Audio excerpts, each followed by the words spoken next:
மறுபடியும் போய் பேசுகிறார். நீங்கள் எனக்கு ஒன்றுமே புரியல. என்னென்னு கேட்டிங்கன்னா, அவர் என்ன சொல்கிறாரு, நாங்கள் தலைமை கழக நிர்வாகிகள், நாங்கள் சட்டமன்ற உறுப்பினர்கள் எல்லோரும் சேர்ந்து நாங்கள் ஒரு முடிவு பண்ணோம். அந்த முடிவில் என்னென்னு கேட்டிங்கன்னா, பாரதிய ஜனதா கட்சியோடு கூட்டணி இல்லை என்பதை நாங்கள் முடிவு செய்தோம். இனிமேல் இல்லைன்னு அறிவிச்சிட்டார். அது அவர் வர கோவம்லாம் யார் மேலேன்னா என் மேலே இல்லை, உங்கள் மேலே தான் கோவம். திருப்பி எந்த ரிப்போர்ட்டரும் என்னை கேட்கக்கூடாது, இனிமேல் ஒட்டோ உறவோ கூட்டோ இல்லை அப்படின்னு சொல்லி சொன்னாரா இல்லையா? அதை கேளுங்க.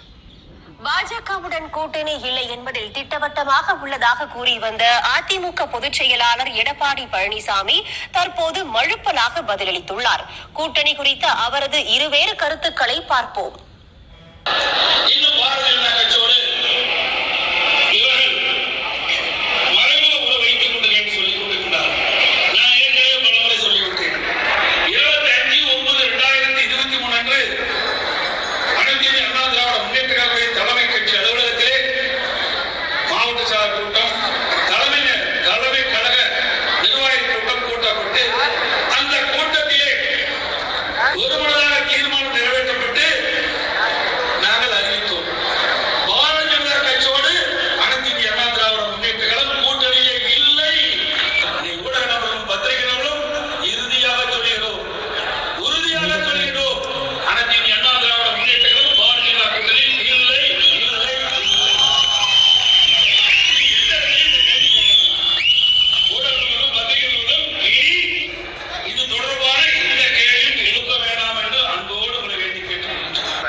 கதவை திறந்து கதவை மூடுறதெல்லாம் அப்படிலாம் கிடையாது.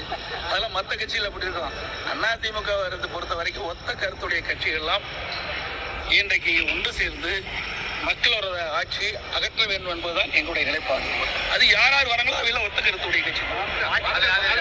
எங்களுடைய கட்சியோடு எங்க கட்சியுடைய கொள்கையின் அடிப்படையில் யாரெல்லாம் எங்களோடு விருப்பப்பட்டு வரையெல்லாம் அவரெல்லாம் ஒத்த கருத்துடைய கட்சி தான் சார்.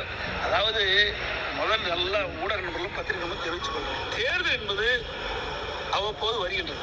5 ஆண்டுக்கு ஒரு முறை சட்டமன்ற தேர்தல், நாடாளுமன்ற தேர்தல். அரசியல் சூழ்நிலைக்கு தக்கவர் தான் கூட்டணி அமைக்கிறார்.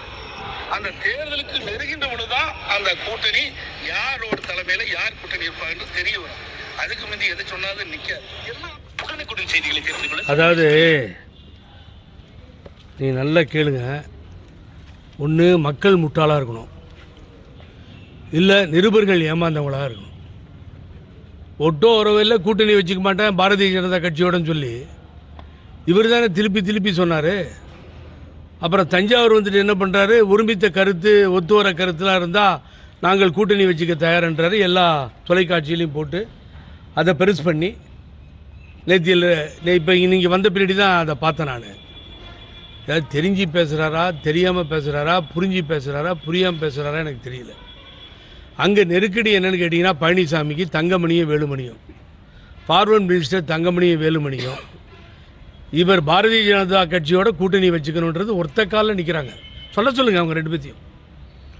கூட்டணி வேண்டான்னு முன்னாள் அமைச்சர் வேலுமணியும் முன்னாள் அமைச்சர் தங்கமணியும் கூட்டணி வேண்டான்னு சொல்லுங்கள். ஜெயக்குமார் ஒன்றுக்கும் உதவாதவர் ஏதாவது கத்திட்டு போவார். அவர் சொல்கிறது எடுபட போகிறதில்ல. கட்சியினுடைய அவரே சொல்லிக்கிறார்ல, நான் தான் பொதுச் செயலாளர்னு சொல்லி. அப்போ யார் சொல்கிறது எடுபடுன்றது நீங்கள் நினச்சி பார்க்கணும். அப்போ அங்கே ஒன்று பேசுகிறது, இங்கே ஒன்று பேசுகிறது. கூட்டணி கட்சிகள் யார் வரன்றா ஒன்று தேடிட்டு கூட்டணி கட்சிகள். விஜய் எங்களை பற்றி ஒன்றுமே பேசலையா, அவங்க எவ்வளோ சாதனை புரிஞ்சிருக்கோன்னு சொல்லி நடிகர் விஜய் அதனால் பேசலைன்னு சொல்லி உன்னை பொருட்டாவே நினைக்கல. உன்னை ஒரு அரசியல் கட்சியினுடைய தலைவராகவே அவர் கருதலை. யார் நடிகர் விஜய் எல்லாத்தையும் பேசினார். புரட்சி தலைவர் எம்ஜிஆர்னார், என் டி ராமாராவ்னார், ஏதோ பார்த்தேன் ஏகப்பட்டதை அவர் பேசினார். ஆனால் பழனிசாமின்னு ஒரு ஆளை பற்றி பேசுகிறதுக்கே தயாராக இல்லை. ஏன்னா உன்னை பொருட்டாக எடுத்துக்கவே இல்லை. இங்கே கூட்டணிக்கு யாருமே கிடையாது. போன எலெக்ஷனில் 5 இடம் 34 இடத்துல நின்று 20% ஓட்டு வாங்கிட்டேன்னு மாறு தட்டினா நான் தான் எடுத்து வெளியில் விட்டேன். அதுக்கு முன்னாடி நடந்த நாடாளுமன்ற தேர்தலில் தேனி ஒன்று ஜெயிச்சப்போ அப்போ 20 இடம் தான் நின்னது, 19% வந்துச்சு, 1% தான் வித்தியாசம். எங்கேயா விடுற கதை அப்படின்னு அப்புறமா அது இல்லை இது இல்லைன்னு சொல்லி மழுப்ப ஆரம்பித்தார். எந்த கட்சி கூட்டணிக்கு வரும் இப்போது? இது யாரை ஏமாத்துகிற வேலை, ஊரை ஏமாத்துகிற வேலை. இப்போ பிஜேபிகிட்ட வந்து மறுபடியும் சரண்டரை காலில் விடக்கூடிய ஒரு கேவலமான நிலை.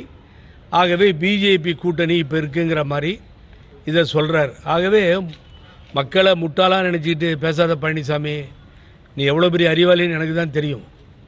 ஆகவே இது போன்ற கருத்துக்களை சொல்லுவது என்பது சரியான ஒன்றாக தெரியவில்லை. அது எங்கே வந்து நின்றுட்டு சொல்கிறாரு வேதனையாக இருக்குன்னு கேட்டிங்கன்னா, தஞ்சை மண்டலம், தஞ்சை மண்டலத்தில் எவ்வளோ எம்எல்ஏ சீட்டு மொத்தமாக 34 சீட்டு. எவ்வளோ வந்துச்சு? 4 சீட்டு. மிஸ்டர் வைத்திலிங்கம் இப்போ கூட இல்லை, 4ல் 1 மைனஸ், 3 இடம். தஞ்சை மண்டலமே சொல்கிறேங்க நான் கம்ப்ளீட்டாக. திருச்சியில் 0, 10க்கு 10 0. திருச்சியில் வெக்கமாக இல்லை. அப்புறம் அடுத்து ஒன்று ஆரம்பித்தார் அவர். இவர் முதலமைச்சர், இவருக்கு பதில் சொல்ல வேண்டிய அவசியமே இல்லை. நானே பதில் சொல்லுவேன். முதலமைச்சர் மாண்புமிகு முதலமைச்சர் ஸ்டாலின் அவருடைய வேலையை பார்த்தாருனா, கடமைகளை செய்து அங்கங்கே திட்டத்தை துவக்கிட்டு போனார்னாவே போதும். இப்படி ஒரு அறிவாய்ந்த ஒரு மனிதனுக்கு பதில் சொல்ல வேண்டிய அவசியம் இல்லை என்று நான் நினைக்கிறேன். அதுக்காக நேரத்தை ஒதுக்குறீங்கன்னா மக்கள் ஒரு மாதிரி உங்களை பார்ப்பாங்க, இந்த நாட்டினுடைய முதலமைச்சர் போய் பழனிசாமிக்கு பதில் சொல்கிறாரேன்னு. அந்த காலத்திலலாம், ராஜா காலத்தில், பழைய ராஜா அந்த காலத்திலலாம் அந்த அஞ்சரன்னு சில பேரை ஒதுக்கி வச்சுருவானா.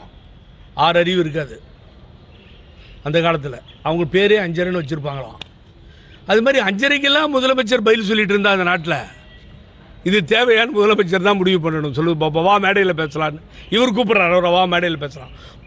முதல்ல தமிழே ஒழுங்காக வரல, திருப்பியில் ஸ்டார்ட் பண்ணி இங்கே வந்து நேற்று என்ன வார்த்தை சொன்னார்? இன்றைக்கு கெண்டைக்கு இதெல்லாம் இப்போ தான் பார்க்குறேன் பழனிசாமிகிட்ட. ஒன்று ஒழுங்காக பழகு பேசுகிறதுக்கு, தமிழையாவது கற்று தொலை. அதை வந்து தஞ்சை தமிழ் வளர்த்த மண், உலக தமிழ் மாநாடு கண்ட மண், புரட்சி தலைவி அம்மாவால், தலைவரால். இந்த மண்ணில் வந்து நின்றுட்டு ராஜராஜ சோழன் மாமன்னன் பிறந்த மண்ணில் இருந்துச்சு. இன்றைக்கு திருப்பி இப்படி அடுத்ததுங்க. எனக்கு வயிறறிஞ்ச விஷயம், நான் இல்லாட்டினா ப்ரெஸ்ஸை கூட இன்றைக்கி அப்படியே விட்டுருவேன். என்னன்னு கேட்டிங்கன்னா, அப்படியே ரொம்ப தஞ்சை மண்டலத்துக்கு ஏகப்பட்டது பண்ணிட்டாராங்க. எனக்கு தெரியும், கூவம்புல அங்கே இருக்க அணை கான்ட்ராக்டை நீ வந்து எல்என்டி கொடுத்த, கரெக்ட். நான் இருக்கிறதுன்னு சொல்லுவேன், இல்லைன்னு சொல்லுவான். கொள்ளடிக்கு நீ போகல. ஆனால் என்ன சொல்கிற நீ? கஜா புயல் ஒன்று வந்துச்சே தெரியுமா?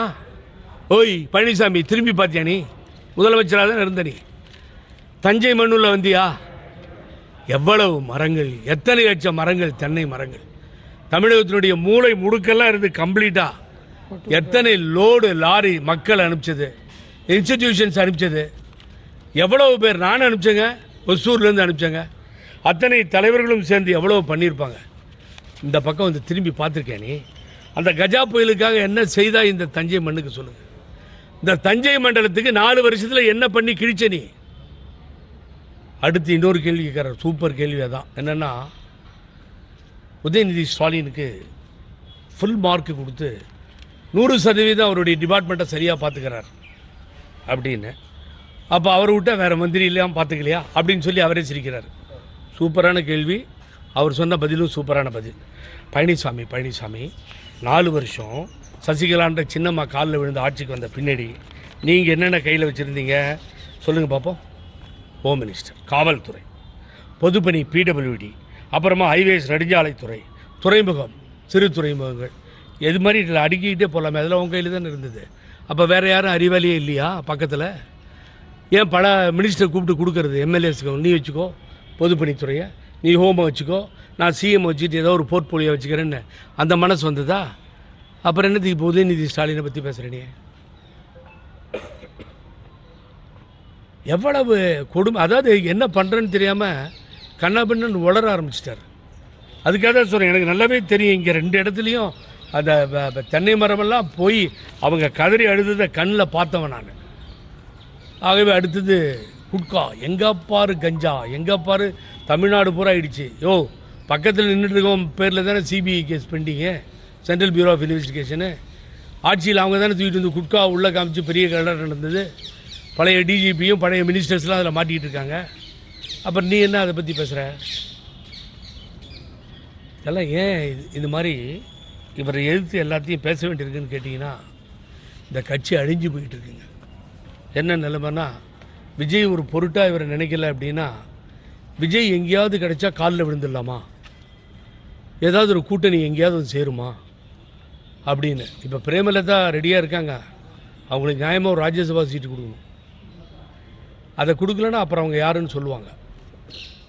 இறந்த கேப்டனுடைய அனுதாபத்துக்காக 20% வாக்குகள் கிடைத்ததுன்னு புகழேந்தி சொன்னா, அதை மறுப்பதற்கு பழனிசாமிக்கும் திருமதி பிரேமலதா விஜயகாந்த் தயாரா சொல்லுங்க?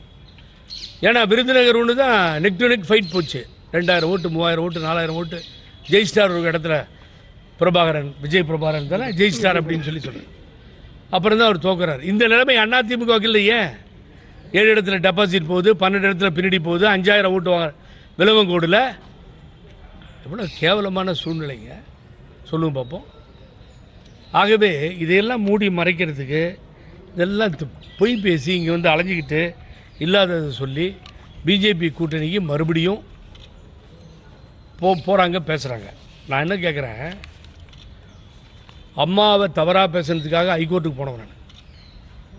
எடப்பாடி பழனிசாமி சிஎம்மாக இருக்கும் பொழுது அங்கே இருக்க அட்வொகேட் ஜெனரல் அதை வந்து ஏஜி வந்து உள்ளே ஒத்துக்கிட்டார். புகழேந்தி அம்மாவுக்கு ஷூரிட்டி கொடுத்துருக்கார், அவர் சொன்னது இருக்கட்டும்னு சொல்லி. யாரோ ஒரு பொம்பளை ஏதோ தப்பாக கிளைம் பண்ணான்னு சொல்லி சீமான் பேசுகிறாரு ஊழல்வாதின்னு அம்மாவை. ஒன்றுக்கு நாங்களில் பதில் சொல்லிகிட்டு இருக்கோம். அப்போ ஏன் நீ சீமான் சொன்னதுக்கு பதில் சொல்ல மாட்டேன்ற? சீமானுக்கு நான் பதில் சொல்ல ஆரம்பித்தேன்னா வேறு மாதிரி ஆகிடும். திராவிடம் தேசியம் ஆரம்பித்தேன் 1 மணி நேரம் 2 மணி நேரம் எனக்கு போதாது. திராவிட உக்கலை வங்கான்னு சொல்லி ரவீந்திரநாத் தாகூர் எழுதுனது தான் 3 ஜென்ரேஷன், 40வது வருஷம்னு நினைக்கிறேன் நான்.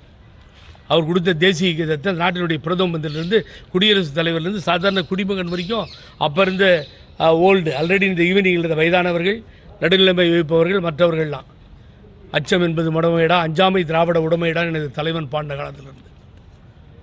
ஸோ இவர்கள்லாம் கண்ணுக்கு தெரியாது. ஏன்னு கேட்டிங்கன்னா, அவன் அம்மாவை திட்டினாலும் பரவாயில்ல, தலைவரை திட்டினாலும் பரவாயில்ல, அவன் கால் எங்கே இருக்குது, கூட்டணி கிடைக்குமா, தனியாக வந்து பார்த்து காலில் விழுந்துட்டுமா, ஒரு வெங்காயமும் வராது.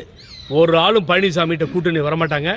நீ உள்கட்சியில் இருக்கவனே சேர்த்துக்க முடியாதுன்னு தகராறு பண்ணி, நான் எடுத்துட்டேன்னு அதிகாரம் பண்ணி அக்கிரமம் பண்ணி ஒரு உச்சத்தில் போய் நின்றுட்டு கரெக்டாக பண்ணிட்டு இருக்கிய, அப்புறம் எப்படி வரும் சொல்லுங்கள், எப்படி வரும்?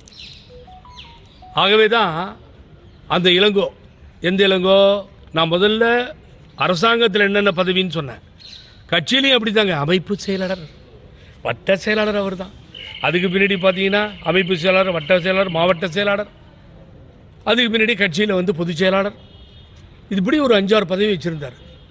ஒரு நாள் கொடநாடு கொலை வழக்கில் மிஸ்டர் இளங்கோ அவனை என்கொயரி பண்ணாங்கன்னு சொன்ன உடனே அப்ளிகேஷனே வாங்காமல் அவர் மாவட்ட செயலாளர் பண்ணிட்டார்.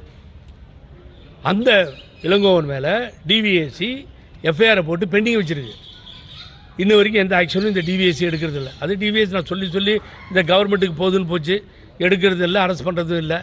இந்த கவர்மெண்ட் மேலே மாத்திரம் ஊழலை பற்றி அவரும் பேச மாட்டார். ஊழல் இருந்தால் தான் பேசுகிறதுக்கு எனக்கு தெரியாது.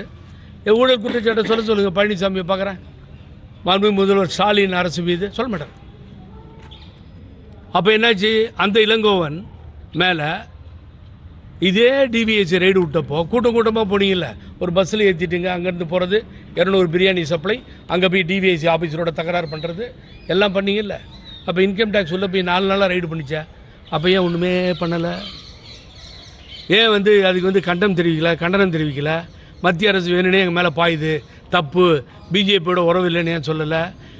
அதனுடைய எதிரொலி தான் அடுத்து இடி உள்ளே போகணும் பயத்தில் பழனிசாமி இப்போ வந்து சரண்டர் ஆகி கொள்கை ஒத்து போனால், இதெல்லாம் நான் சொல்கிற தமிழ், என் தமிழ் நல்லாயிருக்கும். ஏன்னா பெரியார் பேர் வச்சவன் நான். யாமறிந்த மொழிகளிலே தமிழ் மொழி போல் இனிதாவது எங்கும் காணோம் அப்படின்னா பாரதி. இது ஒன்றை சொல்லிட்டாவே எழுந்து போயிடுறான் பழனிசாமியில் முடியாதது. ஏன்னா அப்படிப்பட்ட தமிழ், அவருடைய தமிழ் வேறு தமிழ், சாங்கே வேறு. அது போய் தொலையிட்டு அது பேச முடியல, அதை போய் கிரிட்டிசைஸ் பண்ணி. ஆகவே மத்திய அரசை பார்த்து பயப்பட ஆரம்பித்து விட்டதனுடைய எதிரொலி தான் நேற்று தஞ்சை மண்ணிலிருந்து திருச்சிக்கு போய் பாரதிய ஜனதா கட்சிகிட்ட சரண்டர் ஆகி இருக்கிறது. ஏன்னா 4 நாள் கழித்து மறுபடியும் இல்லைன்னு சொல்லுவான். எப்படி வேணாலும் நான் திருப்பி பேசுகிறதுக்கு அவர் தயாராக இருக்கார். ஆகவே இதை தான் நான் ப்ரெஸ்ஸுக்கு நான் இவர் ஏமாற்றிட்டு இருக்காருங்கிறத உணர்த்தணும் அப்படிங்கிறது.